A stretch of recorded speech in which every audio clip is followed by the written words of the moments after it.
Yes, am I speaking to Christian Prince? Yes, I am a Christian Prince. How we know that you are a Muslim? Can you confirm to us that you are a Muslim? La ilaha illallah Muhammadan Rasulullah. That's wonderful, my friend. So what do you think about what we are saying about all those history mistakes and errors in the Quran? Well, to be honest, I don't necessarily like to, because you said as an example, the wife of Pharaoh was Asiya, and this is true. It is mentioned in our narration Okay. that this is the case, so I'm not going to lie about that. But the brother, I don't know who you're referring to, who said that Pharaoh has been discovered to be Ramses II. I don't agree with this notion. Well, you can see the videos. People, they can remind all of them. Mimi Hijab, he said that. All of them, all those YouTubers. Who's Mimi Hijab? Sorry, Mimi Hijab, he is the guy who, you know him, the guy who take off his clothes in front of the Chinese embassy. You don't know him? No. Okay, well, he like to strip to prostate. But anyway, so as long as you are a Muslim, you don't want to make any comment about those errors in the Quran? Well, I only heard you talk about this part at the moment. I wanted to actually ask you something, because I've seen a few of your videos. Can you keep your mouth closed from the microphone, because for some reason I'm losing your voice. Give me 1 second, sorry. Right.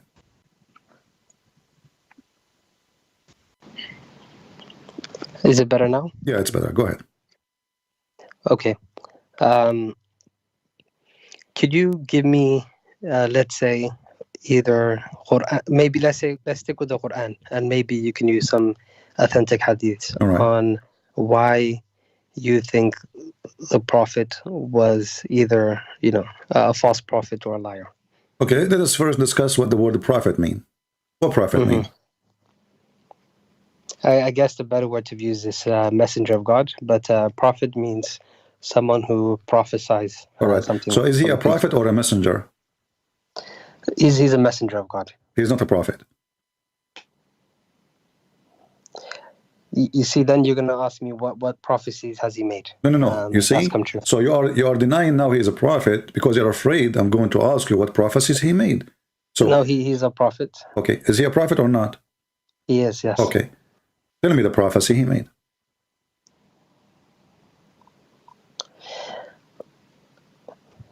Okay, you mean that's come to pass or are going to come to pass? My friend, prophecy is a prophecy. When you try to prove to me, first of all, by the way, I welcome you. You sound like a nice guy. So you are welcome. Always, we welcome Muslims who they are really polite to join us, and we would treat you very nice, the same as you treat us. So you are welcome. My friend, help me. When you say a prophecy, that means he said something, and it's confirmed. So obviously, something came to pass. Okay. Are you familiar with Surah Rum? Okay, let's go to Surah Rum. What about it? If I'm correct with my understanding, and I could be corrected here. Yeah. This verse was. No, sorry, I got a better example for you. No, let's go for this one first. Let's finish it. Okay, if my understanding is correct, and there are some hadiths that suggest this, I don't know them by memory, but it was revealed at the time of the Battle of the Trench, where the Muslims were surrounded by the Mushrikins. And there's a few hadiths as well along the lines, but while the Prophet, was, ditching, to make a trench, I'm sure you're familiar with the Battle of the Trench. He told them about the prophecy that, at that period, the Persians already conquered parts of Rome up to Egypt.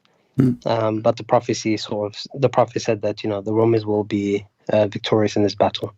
And at that time, it was very difficult to believe this, just because of, and I am a historian here, it was quite difficult to believe just because of, Khosrow II domination of the Roman Empire. Okay, let me answer about this. And you are the one who said you would like to see an accurate hadith, right? Yes. According to your hadith, this verse came after the Rome became victorious, not before. And this is the hadith in front of your eyes. Go ahead and read it. I can see the Quran here. Yeah, it's going to take maybe a second for you to come there. Okay, sure. Let me just make sure YouTube is live. Okay.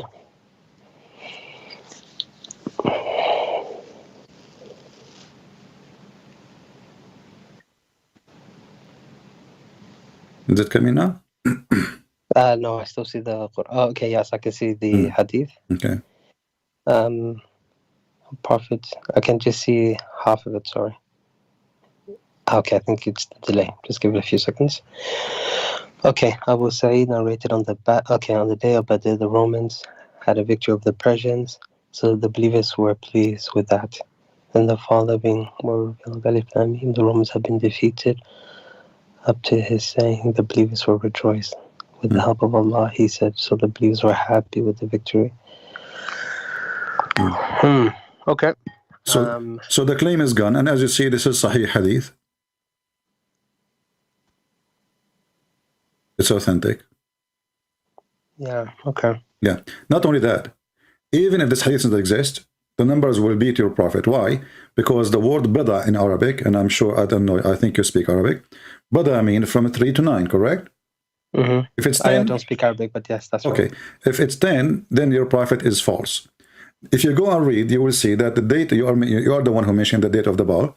So you will see that it took the Roman long after that to be victorious, because victory is only accomplished when the war is over, right? Mm-hmm. So as long as we are fighting, maybe you take a city from me today, tomorrow, I might take it back. It's not a victory yet. So this is temporary victory. But you will notice that the Roman, they were not victorious. And this is always, you can go on Google and you will find it took that at least 14 to 15 to 16 years until the Roman, they really were victorious over the Persian. Secondly, there's a mistake here in the verse you chose for me. If you look at me, you will see that the Roman, when they are victorious, who is the one will be happy? The Muslims. Why? This is a good question. I don't know the Islamic. I don't know the position for it, but I would assume it's because, as you know, with history, after the Prophet died, they were able to quickly conquer both Roman and the Persian Empire. You see, the believers will be happy because the Roman are victorious, not because the Roman will be, victorious, not because later the Muslim will be victorious over the Roman. No, but it weakened both empires. You see. No, this is not about, because if you go and read the tafsir, you will see, because supposedly the Christians are believers and the Muslims are believers. So the Arab, they were making fun of Muhammad, saying to them, look like your God is not helping. So Muhammad, he made a response saying, well, he is going to help, right? So here you see the stupidity that secondly, suddenly... Can you show me this understanding? Open the tafsir, here we go. We open chapter 30, verse number 4. Okay, give me a second. There's a delay as well, so please. No problem. Don't worry about it. Let me open the tafsir.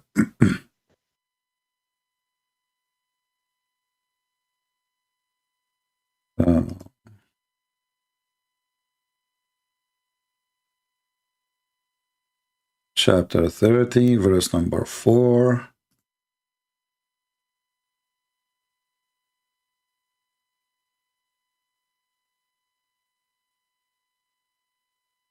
And there's a book, it's called Asbab al-Nuzul too. You can, you can read it. Okay, thank you.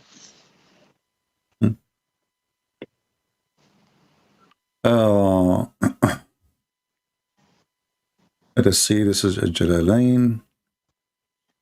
Okay, command before first victory. Okay, and the result, God command, other word. Okay, let us see the book of Asbab al-Nuzul. Maybe will make it better, easier for us. There's no Asbab al-Nuzul here. Let's see, Ibn Abbas. All right. Okay, in a few years. Okay, in a few years, baby usually means between 3 and 9 years, or 10 years. So two armies met again 7 years after this formal encounter. forgive the Persians. To God belongs the command before and after that is before the defeat of the... okay. Well, you know, actually, here we go. The one is complaining, the one is making fun of this, is the disbelievers. When the Roman will defeat the Persian, and also when he gave victory, who is the one who gave victory? Allah. Okay? So, let us see. I'm trying to find where, like, exactly the translation, you know, most of the time is not really a decent translation. Let's see Ibn Kathir. Here we go. Let's go to Ibn Kathir. Maybe Ibn Kathir will make it better.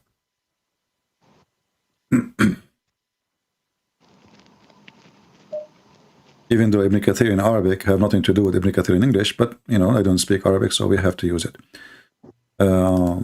So this is Ibn Kathir in Arabic. Okay.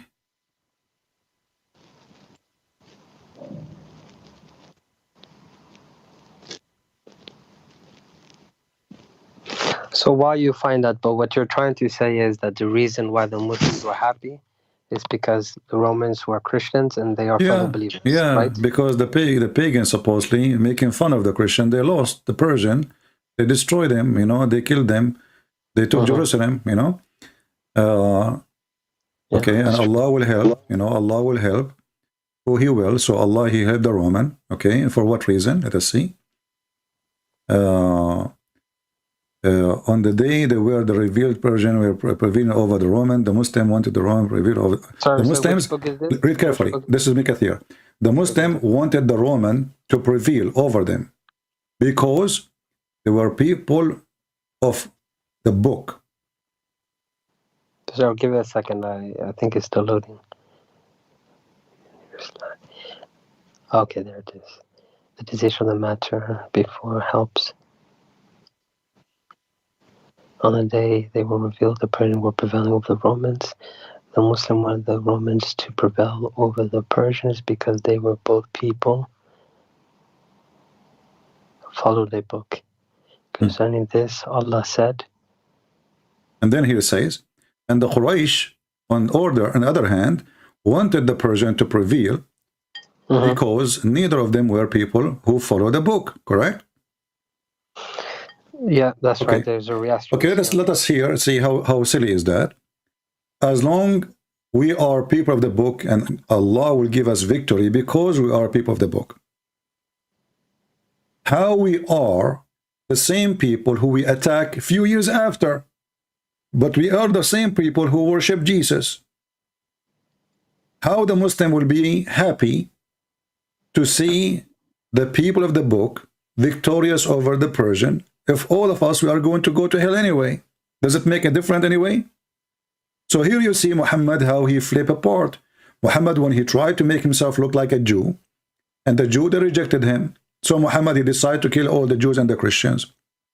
Muhammad is like Obama. When he go to Egypt, he's a Muslim. He sit with the Christian church, he is a Christian, he hold the Bible. He sit with the atheist, he make fun of the Bible. He sit with the homosexual, he is a gay. That is Muhammad.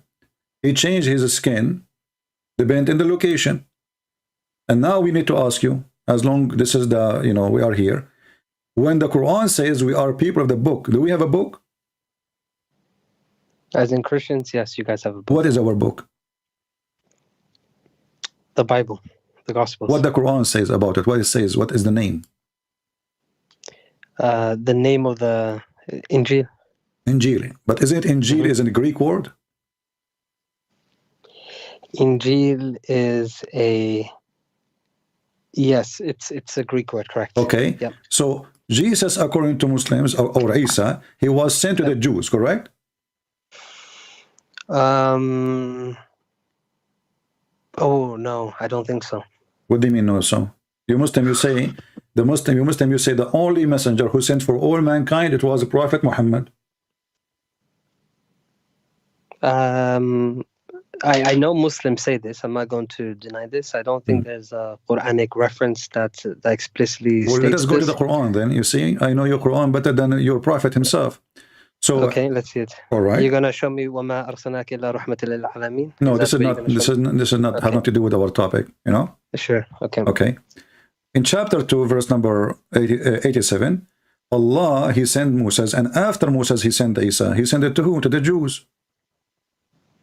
No, okay, right. So there is, if you go to Surah Saf, for example, you will see verses where Prophet Isa is speaking to the Jews.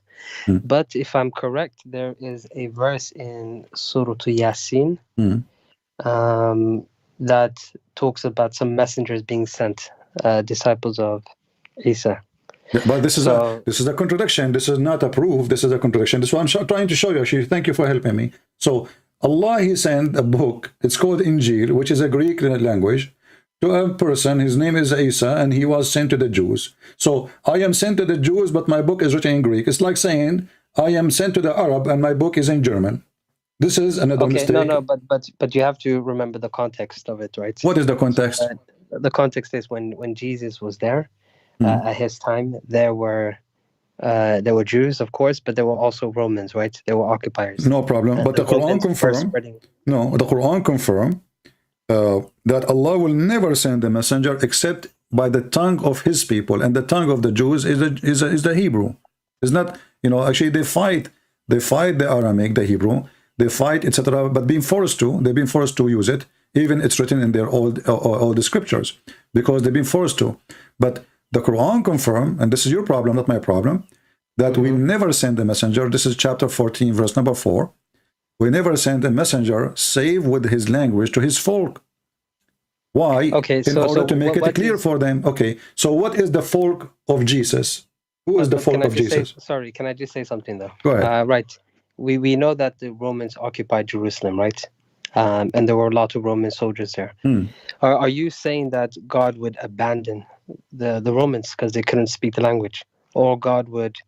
I am saying what your God's saying. I'm not saying what my God's saying. I'm showing you what your Quran is saying. The Quran is saying... We were never sent to save with the language of his folk, that he might make clear for them. Can we see the interpretation, please, for this? Sure, here we go. Which, you want Ibn Kathir, Al-Qurtubi, Al-Tabari, Al-Jalalain? Which one you want? Let's go with Ibn Kathir, please. All right. So chapter 14, verse number 4.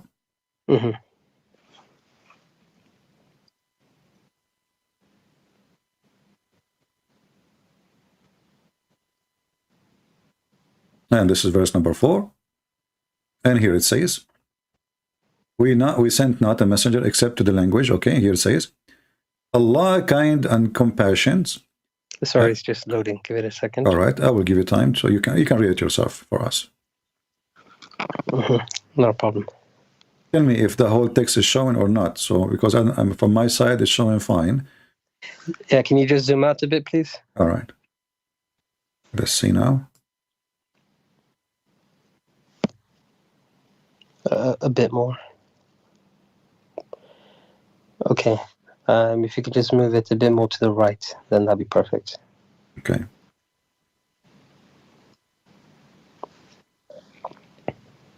Okay, every prophet was sent with the language of his people, guidance, misguidance. Okay. Allah is kind and compassionate with his creation, sending messengers to them from among them and speaking their language. So they are able to understand the message that the messengers were sent with, Allah said, and then the verse itself. Okay. Sending them from among them. Okay, so that means that he's going to be from them, which Jesus, and speaking their language. Okay, was Jesus a Jew? His mother was. Yeah, and now let us confirm more stuff. If we go in the Quran, we will find this. Yeah. The Quran saying the following verse. Chapter 3, verse number 49. Isa speaking to the Jews, saying to them, I came to you from your Lord. To the Jews specifically. To the Israelis specifically.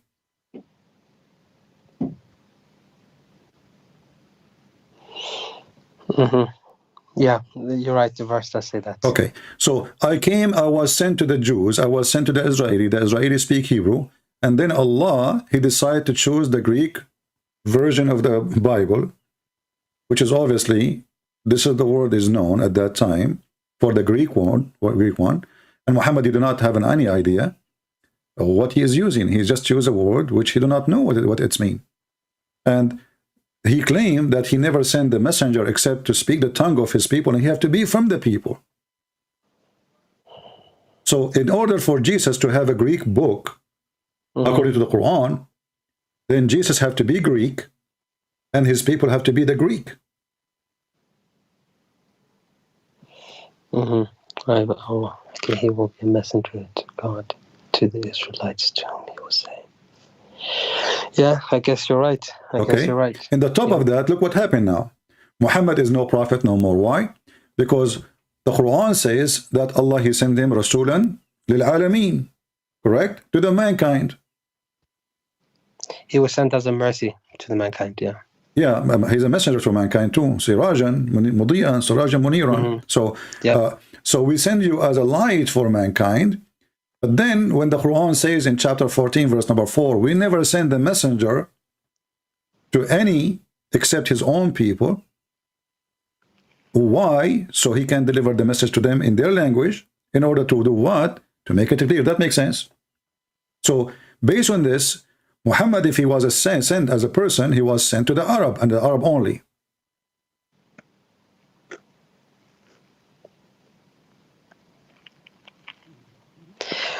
I follow your logic. Yeah. This is not my logic. This is the logic of the Quran. I'm just reading your book, my friend. This is not my logic. Okay. So Muhammad is a fraud. Because, and the verse is so clear, it says, we never, and he said that when Muhammad was a prophet already, correct? This is not after Muhammad, he died. Muhammad now is the one who delivered this message, saying to him, we never send a messenger. So Muhammad is included. No, this is a very strong argument, actually. I don't have an answer for this, but let me take this one away with me. And now, actually, we are not done. This will open more doors for more crazy stuff. Because the Quran says that Allah, he sent Muhammad to Mecca and what is around it. Is that correct?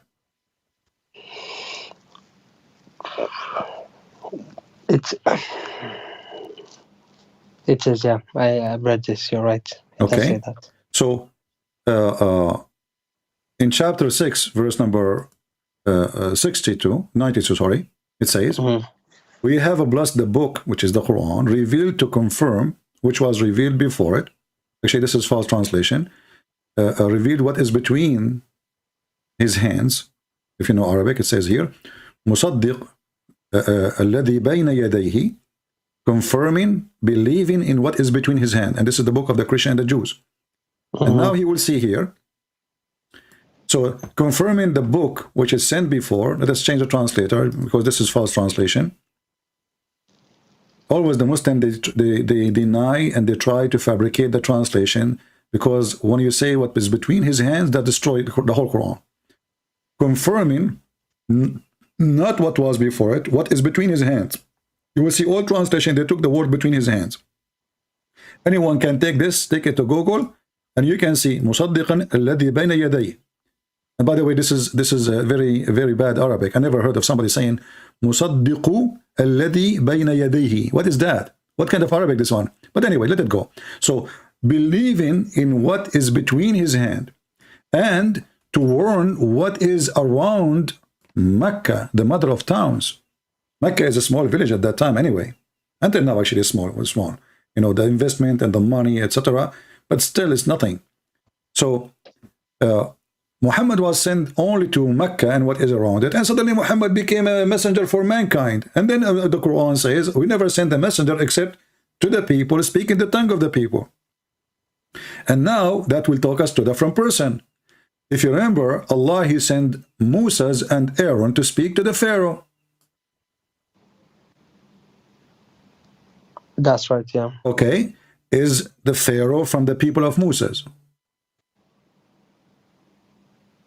The Pharaoh wasn't Jewish, but like I was mentioning about the Jesus point, because, you know, they lived in Egypt, they had to interact with the Egyptians. Yeah. So if they were to accept the belief, they would be part of the people of Moses. My friend, see doesn't what I'm matter. saying? Doesn't matter. The Quran says we never send the messenger except to his people. So Moses will not be a messenger to anyone except his people. So how he is a messenger to his people, and then he go to Pharaoh, invite him to believe in Allah, and ask him his people to believe in Allah too. So that broke what Allah is, because the verse before it says we never sent. Correct? We never sent. No, like I said, it's a very strong point. I need to take this away with me. I don't have the answer. It's All a right. very strong point. Okay, so until now I'm showing you things after thing after things. All of them, they are crazy, and all of them prove that Muhammad is a false prophet. So if you remember when you called me, I said, well, he's a prophet. Can you give me a prophecy? And turned to be everything he said, this guy is wrong. Right. We spoke about one prophecy, and we spoke about this topic here. No, all of them, by the way, are prophecies. All of them, if they lead, because Muhammad was not in the time of Moses, correct? He was not, no. Okay, so when I say something nobody knows, this is a prophecy, even if it's in the past. If I say how God created the earth, God, he told me, this is what prophecy is, God told me. Prophecies can be about something happening in the future, or will happen in the future, or something will happen in the past, but nobody knows. Something secretly uncovered. So God informed me, and he told me how he created the earth, as an example, how he created the baby. So by time, people didn't discover how the baby is created. So now you say, oh, Muhammad, he prophesied that the baby is created in a certain way, which is wrong. Like he said that the sperm came in from the backbone of the man and the ribs of the women, which is crazy. So he prophesied how the baby is made, and time come, and if science confirm what Muhammad is saying, that will be a prophecy, but the baby is already made. Muhammad himself was a baby, correct? Okay, so let's talk about that one right there. You just mentioned. Yeah. Can you pull up the verse, please? No problem. If we go to chapter 86. Yep. Chapter 86, verse number. Let us go verse 6 and 7. Here we go. This is the Quran. خلق من ماء دافق يخرج من بين الصلب والترائب. And as long you mentioned before that you like Ibn Kathir, we can go to Ibn Kathir. You don't mind, right? Yep, let's go to Ibn Kathir. Just give it a second, it's loading. All right. So we go to Ibn Kathir, and let us see.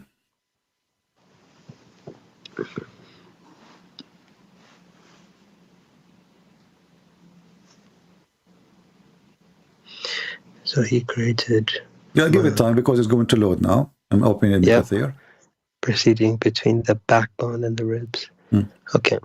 All right, this is Ibn Kathir. I put it for you on the screen. Let us read together. Just give it a second. Okay.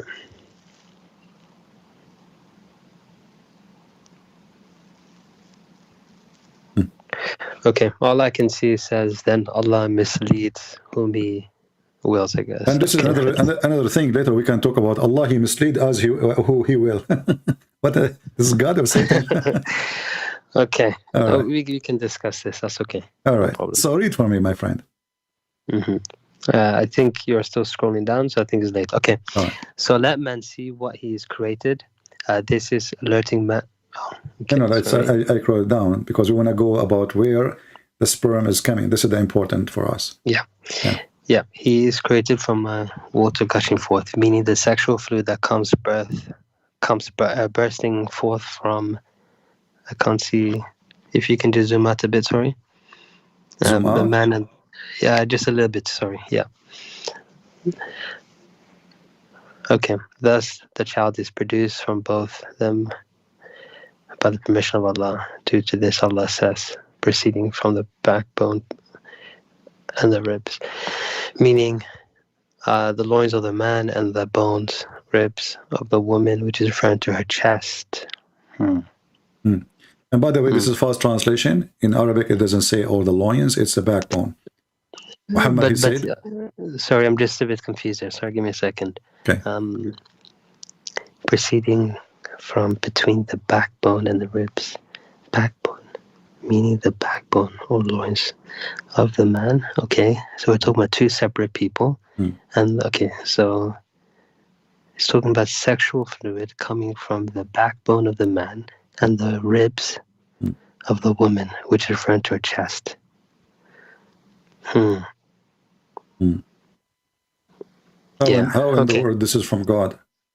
Because we know sperm comes from the testicles, right? So no, according to Muhammad, testicles are decoration, like the one you put them in Christmas tree. You know, they are hanged there for like, you know, like a Christmas light. Yeah. Okay. It's good to see a Muslim laughing. You know, I like it. So, my friend, is it from God?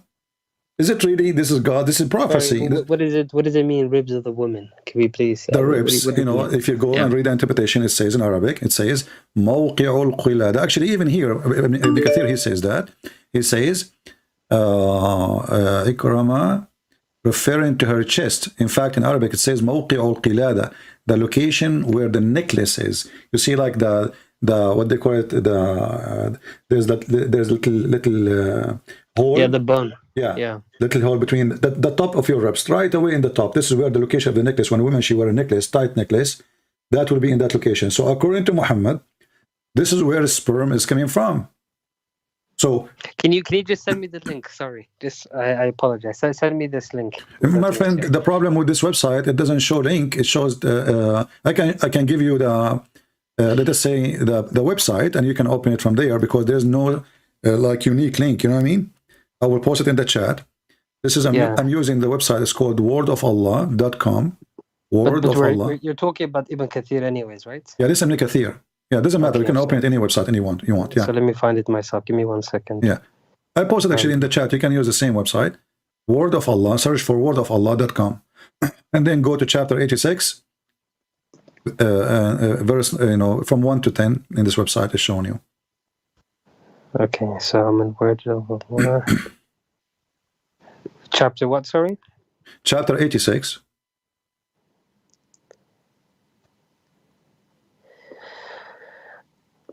Yeah, okay.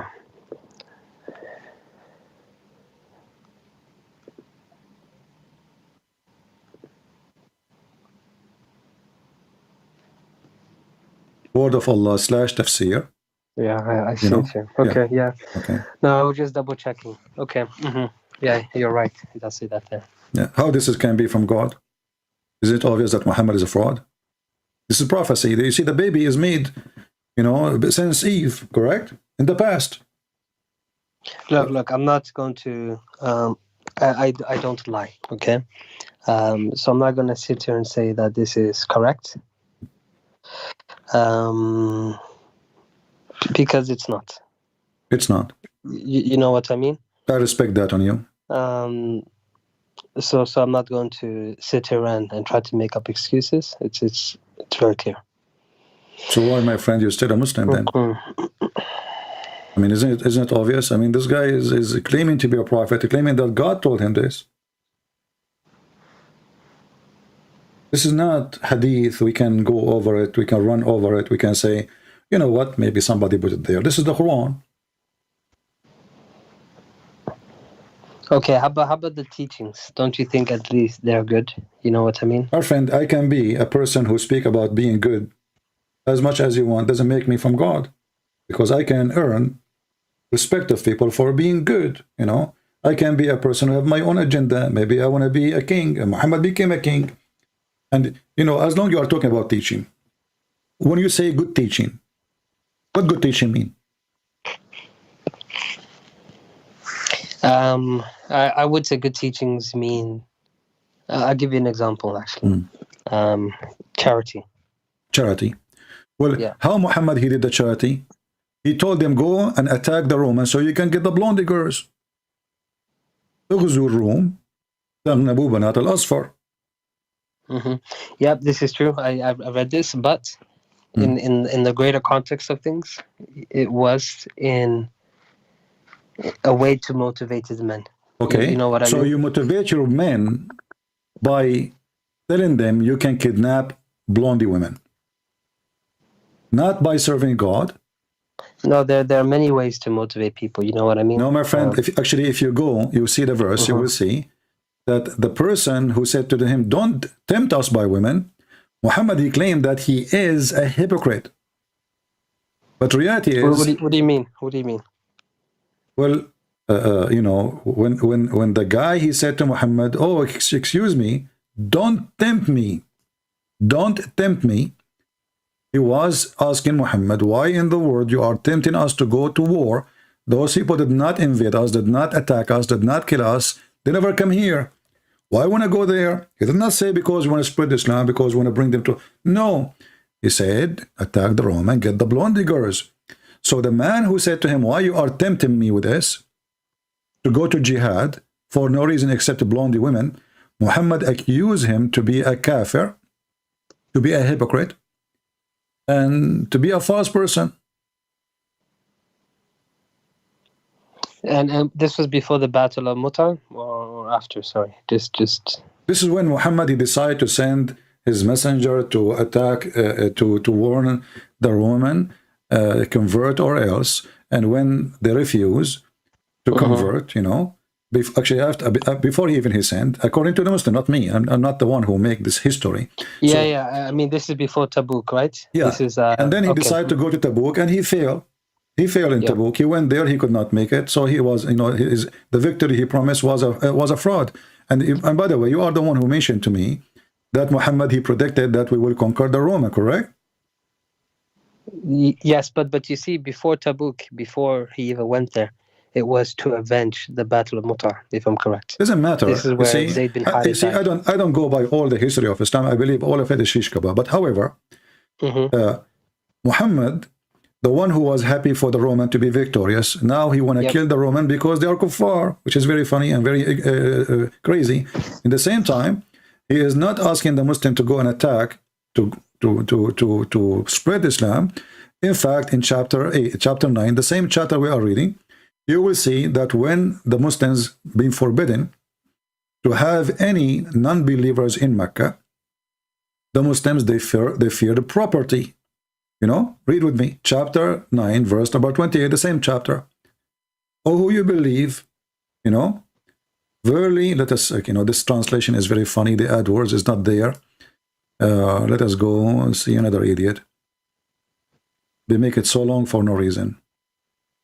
Okay, here we go. Oh, who you believe, truly the pagan are unclean, najis. This is a very fascist, racist. No, but sorry, you're jumping topics though. No, we are not. I will show you why. We are. Listen. Okay. Oh, who you believe, truly the pagans are unclean, so let them not, after this year of their approach to this, after this year of theirs, approach the sacred mosque. And if you fear poverty, soon Allah will reach you. And right away he says, attack the Roman, attack the Christians and the Jews, kill them. So how Allah will reach you? So attacking the Roman was a solution for money, not for God. No.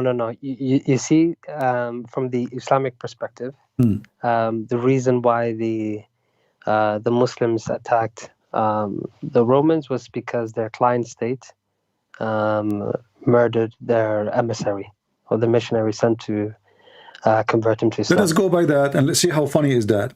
So you send the messenger saying either you convert to Islam or I will kill you, and then you expect them to give you a hug.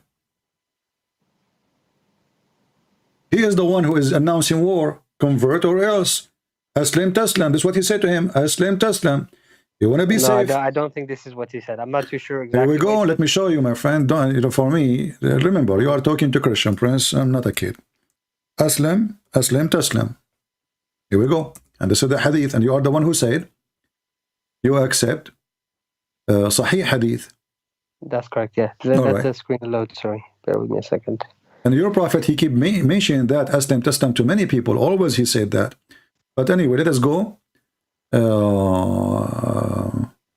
I mean, if what you're saying is true, okay, then it's justified. Okay, here we go. But if it's not, then no, read it, my friend. Here we go. Yeah, read it. And you know, this is the funny. The Muslims, they say that he killed him. They killed the messenger, but the messenger is Dahil Kalbi. But according to many Islamic books, Dahil Kalbi, he did not die in that day. No. The messenger was Harith, right? Now here we go in front of you. It says Dahil Kalbi, my friend. So Muslim history is a fabrication. So read with me. So Allah he sent to the governor of Al-Basra, and that time Hercules, whatever his name, and he said to him, in the name of Allah, the most merciful, the compassion, Muhammad is a slave of Allah, blah, blah, blah, blah, to Hercules, the ruler of the Byzantine, blah, blah, blah, blah. I call you to Islam. If you become Muslim, you will be safe.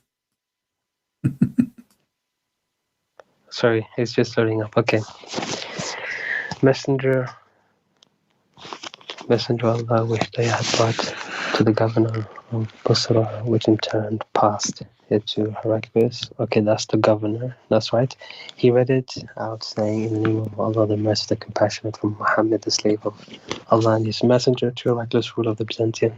Okay, I guide you to Islam. If you become Muslim, you will be safe, and Allah will double your reward. If you turn away, then you incur wrong action of your subjects. O people of the book, come to a proposition which is the same for us and you, and bear witness that you are a messenger, that you are Muslims. Sorry. Become Muslim, you will be safe. Otherwise, I will kill you. This is a threat. This is not a message of peace. It doesn't say I'll kill you, but it is threatening for sure. No, my friend. Aslim Taslam. Arabic is my first language. Aslim Taslam. That's what Muslim they say. Become Muslim, you will be safe. Otherwise, we will kill you. That's it. You know. So this is what you're saying. It says in Arabic, right? It's in Arabic and English too.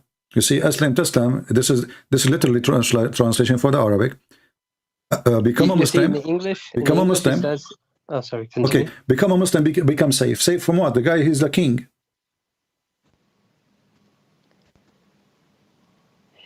And Allah will double your He's not reward. a refugee.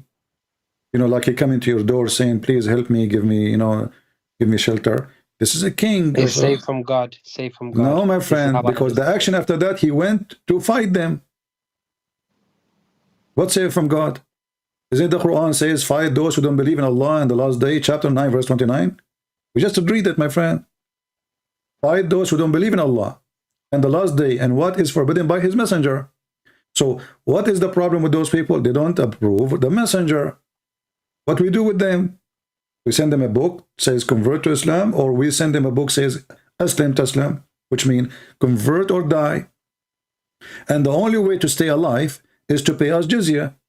So if you reject that choice to pay jizya like a slave, be under our command, then we will kill you. Choose one.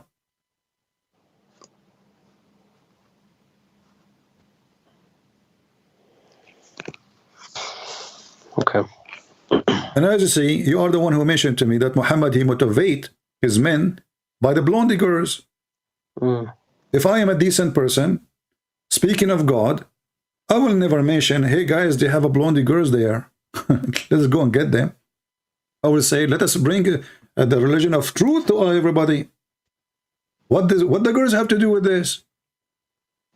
And you will see, as long as we are talking about women, how women and sex involve very much in Islam. You are the one who mentioned, well, don't Muhammad have a good teaching?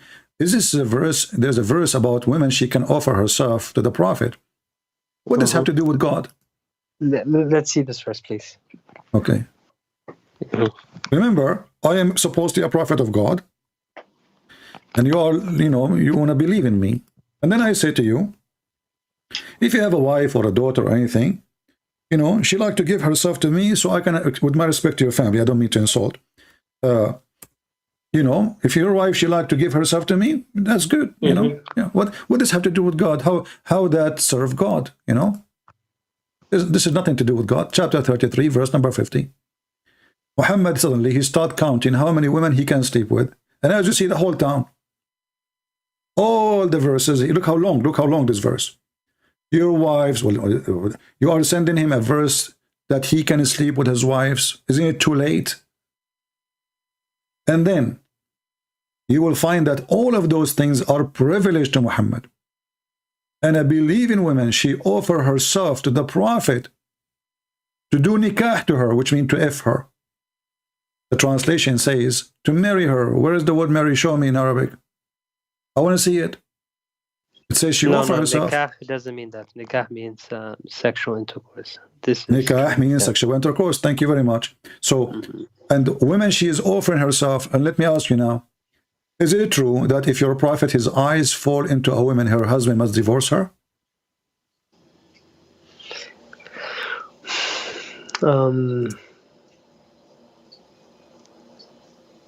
I think I've studied this. Yes, I think I've heard it. I've come across this. Yes. So, yeah. You mentioned to me, what about his good teaching? Is that a good teaching? That I'm a prophet of God, I go to your house, when I respect your wife, I see your wife, I like her, I say divorce her so I can have her. What does this have to do with God serving? Isn't this is against the teaching of God? If you go and read the Ten Commandments, what God he gave to Moses, it's clearly saying that adultery, fornication, wishing a woman she is not yours, is forbidden. This guy, he claimed that this is a privilege to him. And all his privilege is about sex and money. Here you will see, this is the book of Al-Qurtubi, and I'm showing you the reference in front of you. And I'm going to use Google translation. And I will post short link for it. This is Shia library, by the way. But this book is not a Shia. Qurtubi is a Muslim Sunni, correct? Hello? Yeah, can you hear me? Yeah, now I hear you. So I'm saying the website I'm using now is a Shia library, but the book is a Sunni. Shia library have all books. Who is it? Who wrote the book? Al-Qurtubi. Okay. You heard of Al-Qurtubi, right? Yeah, he's okay. Sunni though. Volume 14, page number 212. It says here that... But which book, sorry? Which book of his? I apologize. Tafsir Al-Qurtubi, Tafsir. Okay. Okay. Volume 14, that's the Arabic version. There's no English, I think. Page number 212. It says here, it counts for you the privilege of Muhammad. He says, and what was lawful for the Prophet as a privilege? 16. The best of the booty. Second, to take the fifth of the booty. And then and increase more than 4 wives. Even Muslim have only 4 wives. Muhammad, he have unlimited. There's no limit. And then to F a woman bilafz al-hiba, which mean she say, I offer you yourself, he F her. Number 6, to F a woman without her parents approval. All of them is about sex. Number 7, to F a woman without dowry. He do not need to pay for free. Number 8, to F around the Kaaba or during the Hajj. Number 10, and if his eyes fall into a woman, which means he like her, it is a must for a husband to divorce her so he can F her. And this is what happened with his son from adoption, Zayd. Let us use a Google translation. Read carefully. This is a prophet of God. You know, this is a prophet of God. Let us go to number 10. No, you're right. I remember studying this now. Okay. Okay. So, what kind of a prophet?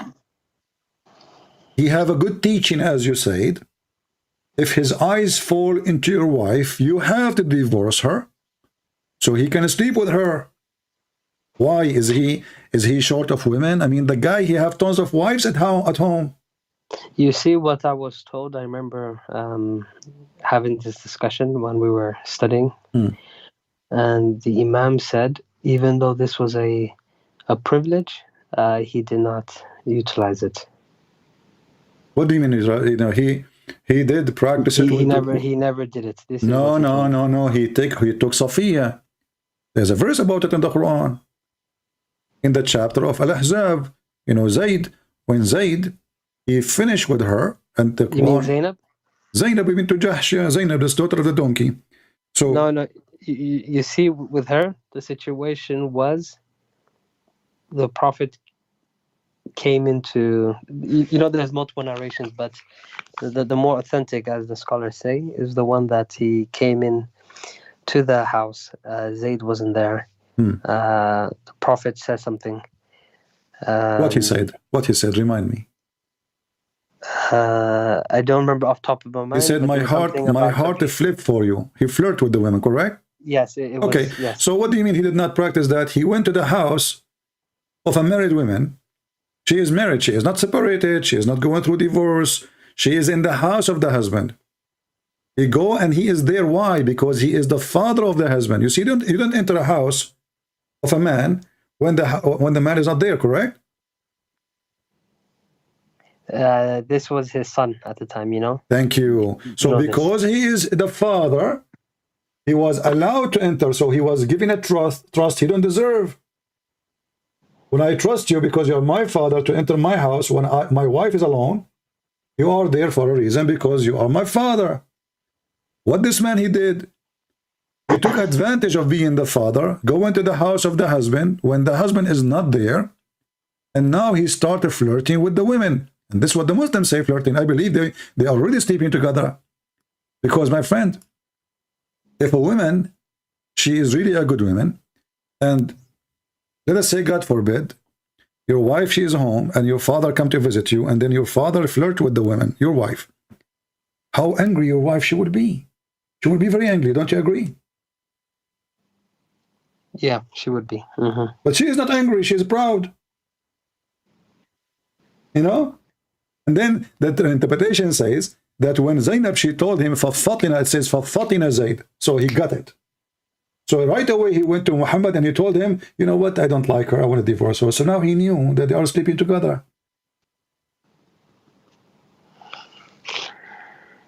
No, I don't think they were sleeping together. My friend, what is the difference between somebody flirt with a woman she is married? Isn't it, this is a sign that he is willing to sleep with her because already he disobeyed the good ethic of God. What is different? Isn't it your Quran? Isn't it your prophet? He says that adultery is adultery of the eye and the tongue, correct? Correct, yeah. He did say Okay, this. so he commit adultery. I mean, the guy who speak about, you know, speak about doing good stuff, he is the last one to follow the good stuff. So Muhammad himself, he says, it is Allah verily has fixed the very portion of adultery which a man would indulge in, which of necessity must commit, which is very stupid to say, because now he is making it as a like destiny. The adultery of the eye, the lustful of the look, and the adultery of the tongue. So Muhammad, he said it clearly that this is adultery of a tongue, adultery of an eye, because his eye saw the woman, correct? And she was wearing sexy clothes. And now he did adultery with his eye because he wished a woman she is not his. He have a lustful look at the women. And then the result of that, he committed adultery with his tongue. But this is what the Muslims say is, we don't know what happened for real. This is what the news says. And not only that, if you go to Al-Qurtubi, you will see that Zaynab, she claimed that after that, Muhammad, he flirted with her. Each time her husband, he tried to sleep with her, Allah, he make his penis swell. Is that correct? I have never heard of this one, to be honest. Can you show me this? Okay, let us see. Let me show you. Hold on. Give me a second.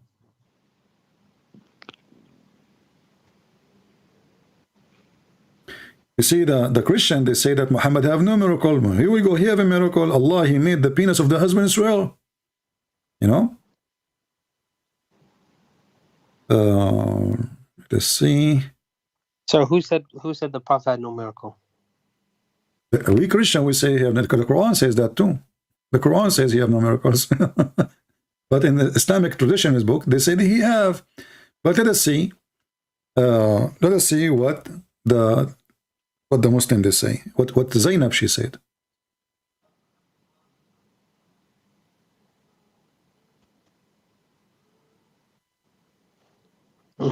And for miracles, there is the well, while you search this one up, sorry, I'm not sure if you found it yet. The Hadith on Zaynab, but yes, the splitting of the moon. We will go to that and you will die laughing. Just wait. Okay. Just and also the feeding of many people. Yeah. Here we go. This is Tafsir al-Qurtubi, the same book I gave you, the same pages. You can read. It says, أن زيدا تورم ذلك منه. mentioned in a hadith coming from Zaynab that she said that Zaynab, Zayd, his penis is swell each time he tried to get close to her. Are you sharing your screen, sorry? Yeah, it's in the screen. Okay. Give it a few moments, sorry. Let me post the link. I will post the link too in the chat. And everybody can use Google Translation, you know. So here it says actually. Yeah, I can see it now. Okay. It says here, Amsa Zayd fa'awa ila firashihi. So Zayd, he came at night. He went to his bed. And then Zaynab, she said, and he could not do it to me, which means he could not F her. وَمَا امْتَنَعَ مِنْهُ غَيْرَ مَا مَنَعَهُ اللَّهُ مِنِّي. And nothing make him not to be able except Allah. He forbid him. He could not do it. And then he says, إِنَّ زَيْدًا تَوَرَّمَ ذَلِكَ مِنْهُ. So Zayd, his penis, swell.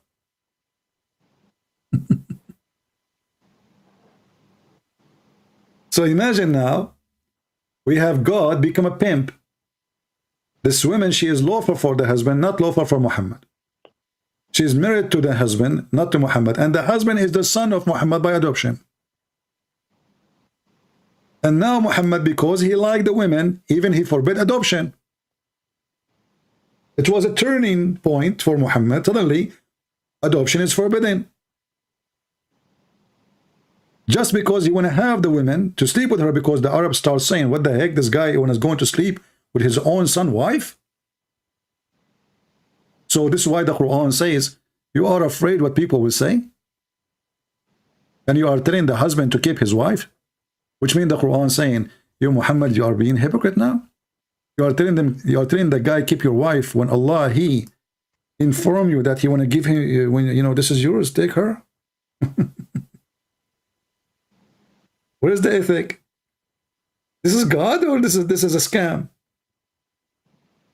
And let me post the link for everybody so anyone can use Google Translation, including you. When you speak Arabic. But you can feel free, you can take it to any sheikh in the mosque and let him read for you. Okay. You see, in the Old Testament, we have a story of David. You know, he took a wife of somebody else. He sent him to war, so he will die, and he take. But you will see that the Bible condemn him. God, he punished him. God even said to him, "Don't build the temple for me. Your money, your hand is full of blood." So God condemned him for that. Not only that, God, he punished him. Even the son he have from that woman, he died. Here we see the opposite. Muhammad, he want to take everyone women by blessing of Allah, encouragement of Allah. And you will see that Aisha, she said, Inni ara rabbuka yusari'u ila hawaka ya Muhammad. Allah, I see, Aisha, she said, I see that your God has to your temptation, your sexual desire.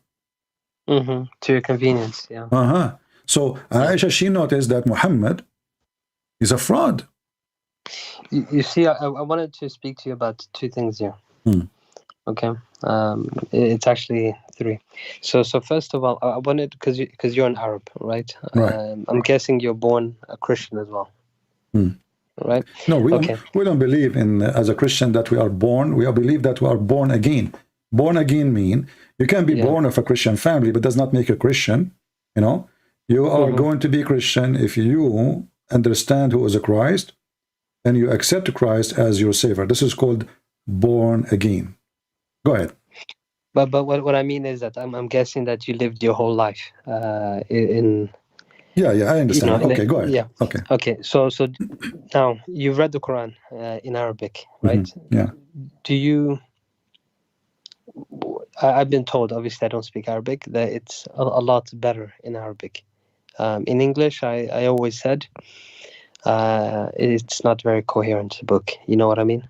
My friend, what you just said, what you just said, prove to me that the Quran is stupid.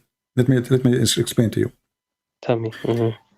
The Quran is in Arabic, and in Arabic is way better, correct? This is what I was told, yes. Okay, but isn't it your prophet, he said, that Allah, he sent him the Quran in 7 ways or 7 letters? Okay, what is the reason? Muhammad, he claimed, what is the reason behind 7 the Quran in 7 ways or 7 dialect? I don't know why. Because people cannot comprehend the Quran. So imagine, you just said something, I find it very funny, I'm not making fun of you, but I'm making fun of Islam, that the Quran in Arabic is better, but as you see, the Quran in Arabic is worse because Allah, he need to rewrite the Quran 7 times in order to make the first Quran, in order to make the first Quran clear. But you know, as an Arab, when you read it, is it? My friend, he made it to the Arab. My friend, listen, the 7 Quran are in Arabic too, right? So Allah, he needed to write his book 7 times in order to make it clear, and until now it's not clear. So what kind of an author? He made a book, and the Muslim, they say that the Quran is amazing. It's amazing to the point we need to rewrite the book 7 times in order to explain the book. And after writing the book 7 times, nobody understands the book. You see, you're referring to the transmitters, right? Warsh. I am not. No, I'm not referring to any of this. You know, actually, even Muslim, they say those things that are different. But you know, but just to show you how stupid this religion is.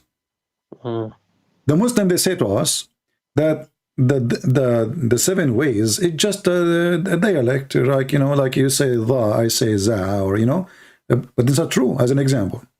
No, it's not true. You're right. Yeah. So if you go in the Quran, where the verse says, وَالشَّمْسُ تَجْرِي لِمُسْتَقَرٍ لَهَا,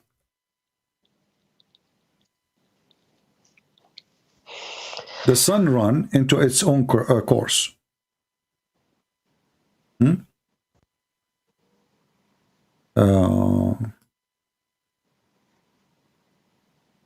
Chapter 36, verse number 38.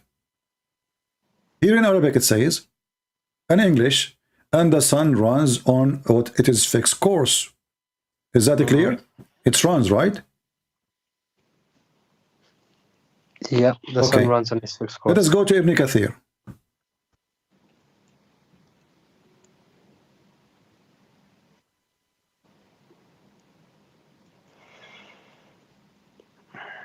And now you have the page from your side, you can open it. Yep. Let me just open on my side as well. To make it easier for you to not to wait.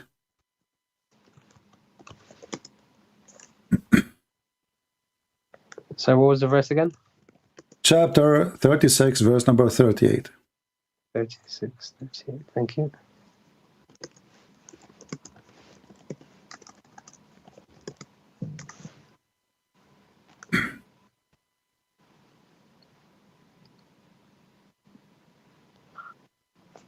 All right. Here it says, وَالشَّمْسُ تَجْرِي لِمُسْتَقَرٍ لَهَا, and the sun runs into a fixed course for a term, right?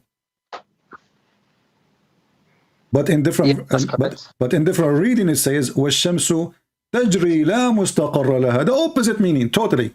And the sun runs with no fixed course of term. So which one of them?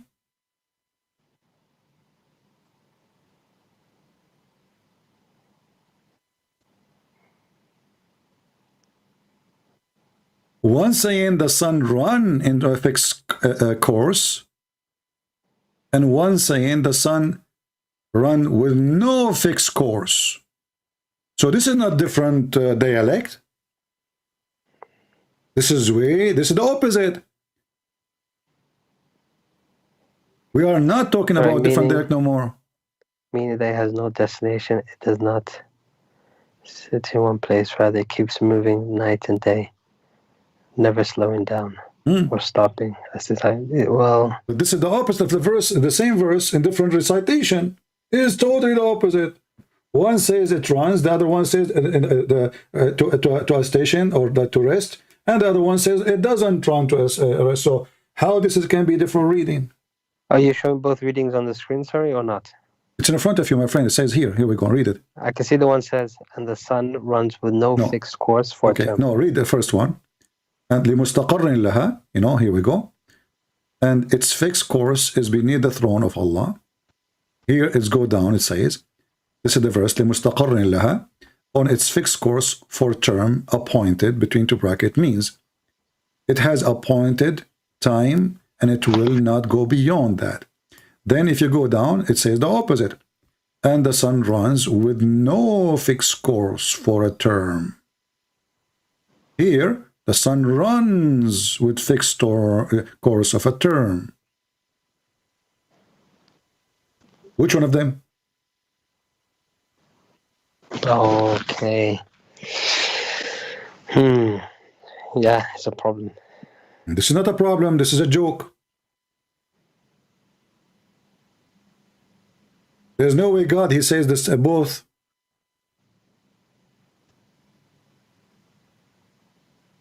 And the Muslim, they witnessed that Muhammad, he said both. So Muhammad, he forgot what he said. He just add here la, and that make it no.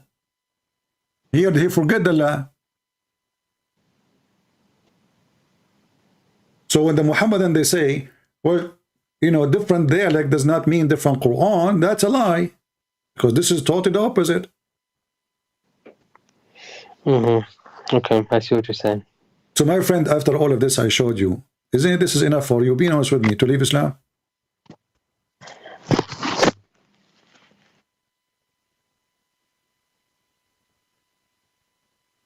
It's a tough thing to say. You know what I mean? Doesn't matter how tough it is. Isn't it more tough to stay? With my respect to you, it will be more tough on you. You are smart. It's more tough on me to call myself a Muslim when Islam is obviously for a stupid one. Which one is more tough? To say today I decide to become smart? This is madness. This is stupid. This can't be from God. I'm out of here. It is tough to say that, or it's more tough to say I'm going to stay Abdul, following a madman, a stupid man. He says stupid things. Which one is more tough?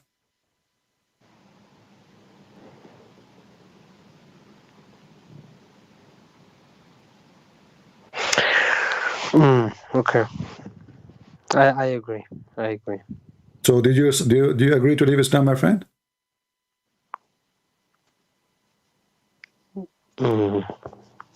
Yeah. I'm so happy for you. I praise the Lord that today you call me and you decide to leave Islam and you are free from the garbage of Muhammad. Now, as long as you decide to leave Islam, my duty as a Christian is to invite you to accept the Messiah as your Lord, as your Savior. What do you think about Christ? I've read the Bible before. Okay. In fact, I've studied it for a while, actually. I don't know. I find it difficult to believe, Why it's difficult to believe? Believe in what exactly? What is difficult? Okay. Let's start with the concept of, Jesus was not prophesied in the Old Testament. You see what I'm saying? Who said that? The Jews say that. No, that's not true. I've read the Old Testament. I don't see Jesus. Well, you can go right now. You can type in Google. You do not need my help. Type prophecies about Jesus in the Old Testament. You will find at least 360 something prophecy about Jesus in the Old Testament, and some of them, they are extremely powerful. And as long you are saying the Jews did not see that, so how the Jews, they are the one who welcome him in Jerusalem, they shout in his name, and why the believers, the first believers, who they are Jews, believe in him if there's no prophecy about him? But they were a minority, right? Who said that? Who said so? Who said so? You guys say so. I mean, was he not crucified? They were unable doesn't matter. Doesn't matter. The rabbis, they are the one in charge. The rabbi isn't the one in charge, and they were able to make the crowd in that area follow them.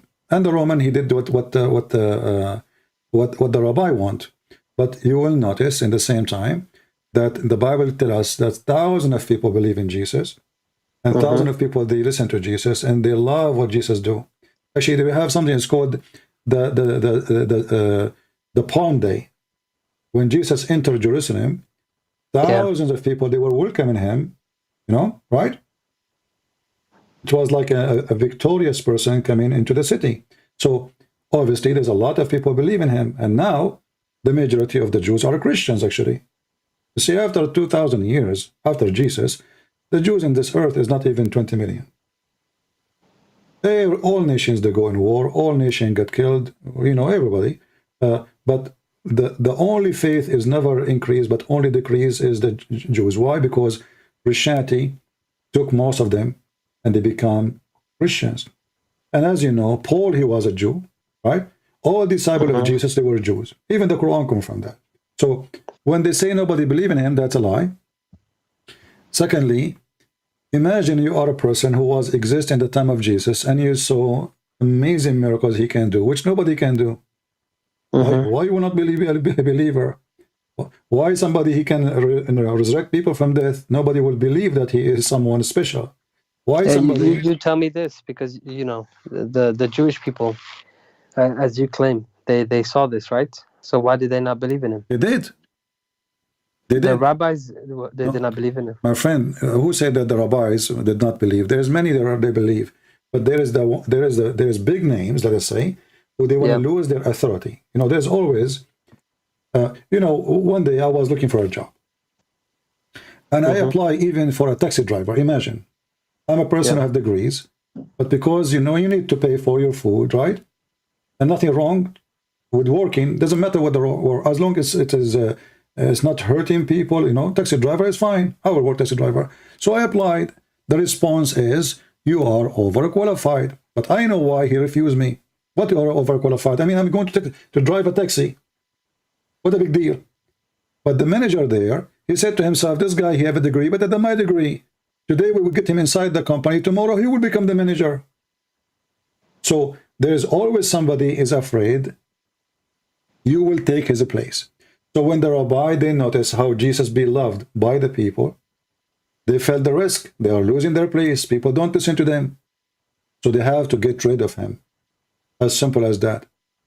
So when you say did not believe in him, that is not really not true. Especially all the disciples are Jews. And the top of that, Jesus, he did miracles between the Jews and even between non-Jews, like the Aramaic people, who they are around. So, belief is a matter of something personal. But the reason you gave me is not a reason. As an example, I will use your reasoning. So how come the Jews, or the majority, did not believe according to you? Well, how come the Jews today, the majority, believe in him? So if the majority is the one who decide if you are right or wrong, well, the majority today are people believe in free sex, smoking, drinking. The majority, correct? No, you see, the reason I asked this question wasn't because of this. It's because of two reasons. I've heard that Christians often, and I have to be honest, I have to go back and, you know, read the Bible again. No because, you know, when I read it from a, you know, Muslim perspective. You know what I mean? I understand. But, you know, when you guys talk about the Old Testament, like when I read the Old Testament, the New Testament, I would see the prophet in places he shouldn't have been in. You know what I mean? No, I don't know. This is why. Okay, so Christians often, you know, you guys say that Isaiah 53:5 is referring to Jesus, correct? Right.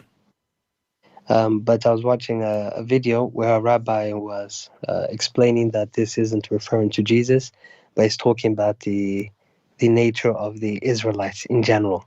Well, we got him busted. You can watch the same rabbi. I think you are talking about Tuiva Singer. This guy's an idiot.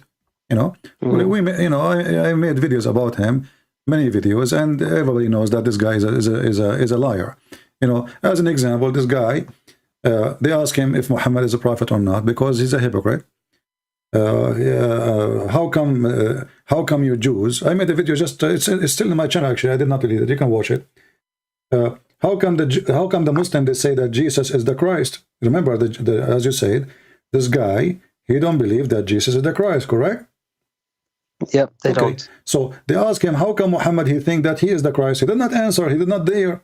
And he starts saying, the Muslim, believe in the different Messiah. He's the prophet for them. And it doesn't matter. It's not a question. The question is he a Messiah or not? And then he claimed that the Muslim do not believe that the Messiah is from David. But this is absolutely false. And we show the difference. So this guy is not a legitimate person even to listen to. Honesty is honesty. You see, when you talk to me, I don't take a side. I'm an American person by having an American passport. I serve in the USA Army. If you ask me about Trump, I voted for him. I say he's dumb. If you ask me about Biden, I say he's stupid. I don't take a side. I say as it is. If somebody in my chat, he's an admin, he says something wrong, I am all over the place over him. So I don't take a side except the truth. So when those people, they say something, it's not even convincing to their own people. In case you do not know, you know, we believe that Israel, and maybe in 15, 20 years from now, they will have a huge number, you know, big number, which is going to change the format of Israel from this nation of the Jews to be the nation of the Christians. The Jews are coming to Christ in a huge number. And those What Jews, do you mean now or back in the now days? and before, now is even more. You know, if you go right now and see how many Christian schools open all over Jerusalem, how many, you will not believe it. And who is the teacher? He is an ex-Jew. Who is the minister? He is an ex-Jew. Who is the doctor? Who is the professor? Ex-Jew. So they are afraid from Christianity, but they are not afraid of Islam because Islam is not convincing to the Jews. Islam obviously hate the Jews. Christians, they are the only one who say we love the Jews. We don't hate them. So Christianity is very attractive to the Jews. Islam is not. So the Jews, like this rabbi, they made Christianity #1 enemy to them, but they fail miserably to convince anyone. And you can watch their videos and watch my video, and you will see that this guy, he come with stupid things, which is not true. As an example, when the Old Testament says that the virgin will give birth, this guy, he says the translation of the Christian is false. It says a young woman will give birth, but this is stupid, because if the sign is, it's a sign. If the sign is a young woman give birth, well, all young women, they give birth. there's millions of them every day. So Well, where is this prophecy? Where's the reference? I made a video about it. You can go watch it, you know. So okay, I'll check it out. yeah. So when he say that the Messiah or the Christian, they say that a young woman, she will give birth, when in fact it says a virgin, because it's a miracle, you know. Not every woman can do. If women, they can do that, that's mean all women can do that. This is not a sign. This is not a miracle. So he lie and they lie when they say it is not a virgin. If it's a young woman, that is actually even against the Bible. Why? Because how God, he claimed that I'm going to give you a sign, which is a miracle, and the sign is a young woman, she will give birth. No, that wouldn't make sense. I agree. Yeah. So he lied about it because that will not be a miracle and that will not be a sign. My mother, she gave birth, she was young.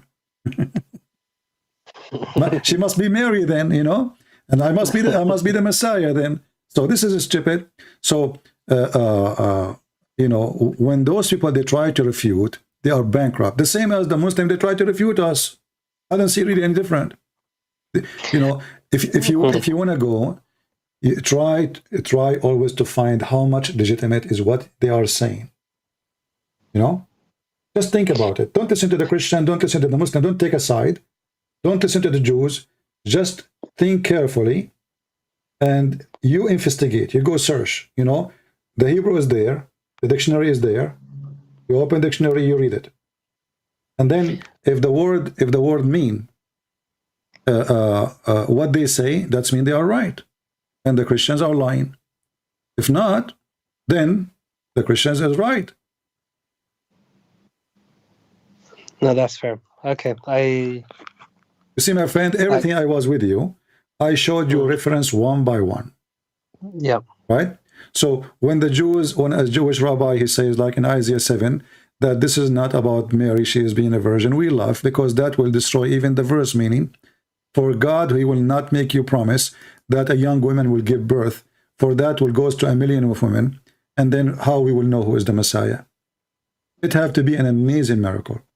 Something never happened before. Or there's only one Messiah. There's no two Messiah. There's no three Messiah. There's no four Messiah. So if it's not about a virgin, it's about a young woman, then there's no prophecy. And there's nothing said there. For all young women, any woman, she is young, you know, and the word young is very flexible, you know what I mean? No, I mean, I agree with the explanation. Would it make sense? But okay, I need to, I can't make a decision on this now, as you can imagine. No, my friend, that's okay. Well, for me, I do my best to invite you. Feel free to communicate with me if you like to go read the Bible, and you know, you can call me anytime you wish. I'm so happy for you now that you decide to leave Islam and you are free from Muhammad and his madness. Can you just clarify one thing, sorry, for me? Go ahead. Okay, you know, in Islam they have the 5 pillars, right? They have what? So Muslims have the 5 pillars, right? Shahada, Salah, Zakat, Sum, Hajj. Yeah. And you know, they pray 5 times a day. Do you guys as Christians have an equivalent for these things? You know, first of all, you cannot limit believing in God in 1, 2, 3, 4. That is a false teaching, and I will tell you why. Because the Bible, you know, like when they asked Jesus about God, about you know, he said to them, to wish to others what you wish to yourself. That is the book. That is the book. That's the law. So it's not 1, 2, 3, 4. It is if you are really being as God he wanted you to be or not. So 1, 2, 3, 4 does not make any difference for me. If I follow all those steps like the Jewish rabbis, who they are so conservative, they don't touch a food if touched by a human being other than the Jews. They don't touch a food if it's touched by a woman, she has menstruation. They are very, very, very strict in many things, but all of them, they are silly. And Jesus, he described them, he says, well, you know what? If the cup inside is so dirty, you swallow it, you drink it, no problem. But if little thing outside of the cup, you complain about it. So we don't want to be like the Muslims who follow point 1, point 2, point 3. We follow the Holy God.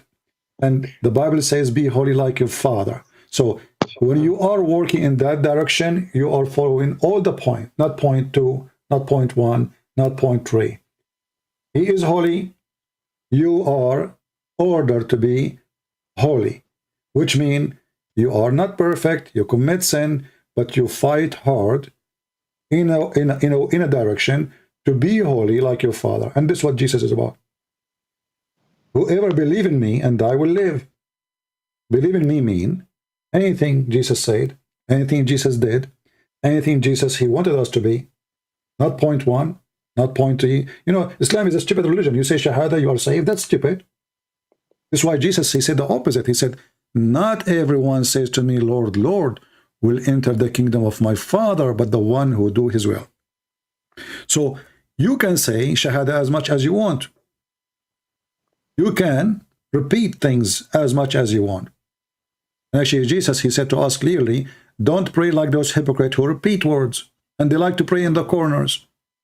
So we do not need to pray in the corner. Go to your closet and pray in the closet, so nobody will see you except your Father in heaven. So Jesus, he forbid us from being hypocrite. Jesus, he forbid us from being following Shahada. He ordered us to walk his step, not to say words. But did Jesus say what you just said at the end? You know, about don't pray like, you know, showing off. Did he say this? Because this is a very good teaching. Yeah, like you know, don't pray in the corner. Don't play. You know, like let me pull the verse for you. Please, because this is what they do. You know what I mean? Like, you know, a Muslim once asked me, Why we don't see you, you know, like, you know, why you never said, I'm going to go to pray, you know? And if you go right now, you know, you see all my videos, I never said I'm going to go to pray. Like, but do Christians really pray or not? No, does that mean Christians, they don't pray? We pray, but we are forbidden from bragging about it, because simply those who do that, they are the hypocrite. They want to show the people that they are praying to God.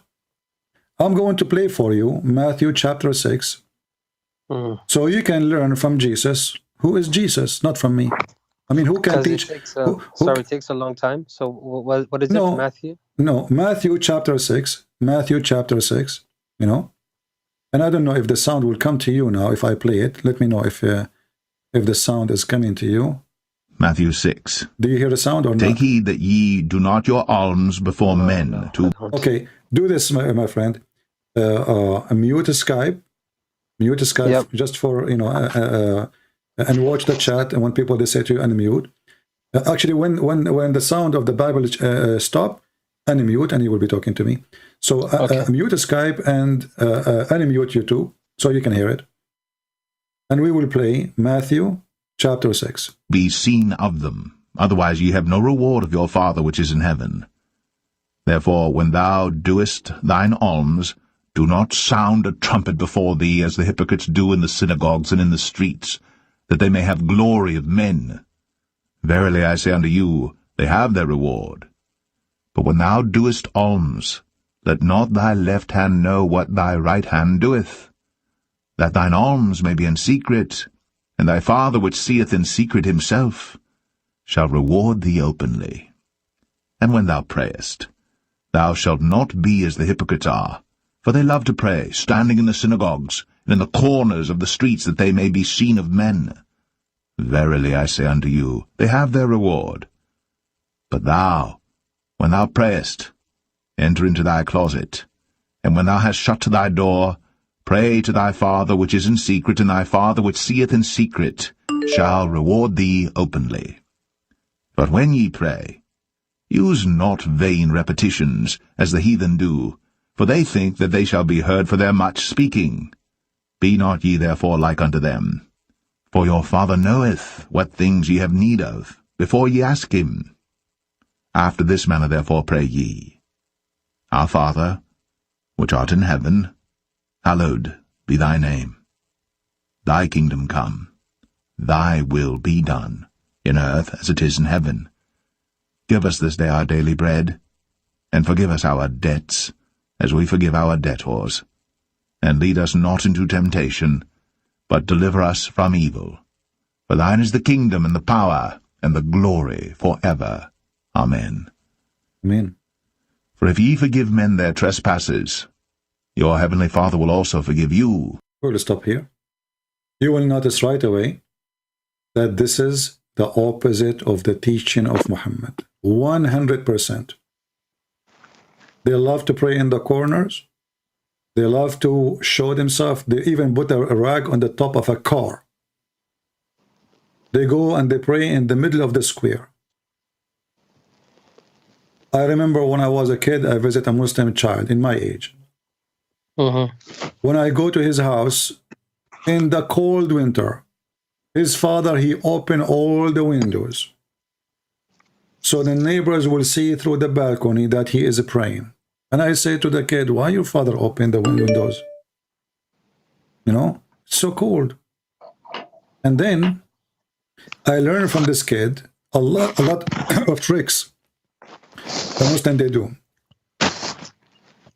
In the month of Ramadan, when we go to his house, we eat cookies. You know, we are kids. We eat cookies. We drink tea, you know, yeah. And then now we want to leave. And then he said, stop, stop, stop. And he grabbed some salt and he put it on his lips. So why you do that? He could not answer, because if he move, if he talk, the salt will fall down from his lips. And then I asked him, what do you do? He says, because now people will see that we have, you know, we were eating and our lips is not dry. So put salt, so nobody will know, your lips will be dry, and people will think you are fasting. I said, how you know that? He said, my dad, he do it. My mom, she do it. The whole family do it, you know. Once his father was sitting in the couch. He was hitting his head with a rock, little rock. This is really crazy. Why he's hitting his head with little rock, little tiny rock? And that caused a dark spot in his head. So it looks like he prays a lot. So I asked him why he's doing that. Well, I'm just a kid learning, you know. So he said, so people will think that he is, you know, this is to leave a mark in his head. So that, you know, like supposedly he pray a lot. Yeah. Okay, brother, listen, I really appreciate the time. And thank you for showing me what you showed me. I think it's very clear now. In fact, to be honest, I was told not to call you specifically because apparently you are one of the Dajjals, you know. So it was a pleasure to speak to you anyways. So they said to you, I'm one of the liars, right? Yep. One of the fitna for the Ummah. And does it turn to be this way? Did I lie to you about anything, or everything I said I showed reference and proof? You did, and yeah, they were the liars, you know. So yeah, it's very unfortunate. But thank you very much for your time. Well, my friend, I'm happy to have you here, and I hope you can. If you know a sheikh, if you know anyone, he would like to call me, so you can watch and see what will happen. You know, feel free. No worries. Thank you very much. Have a nice day. Thank you. Take care. Bye-bye.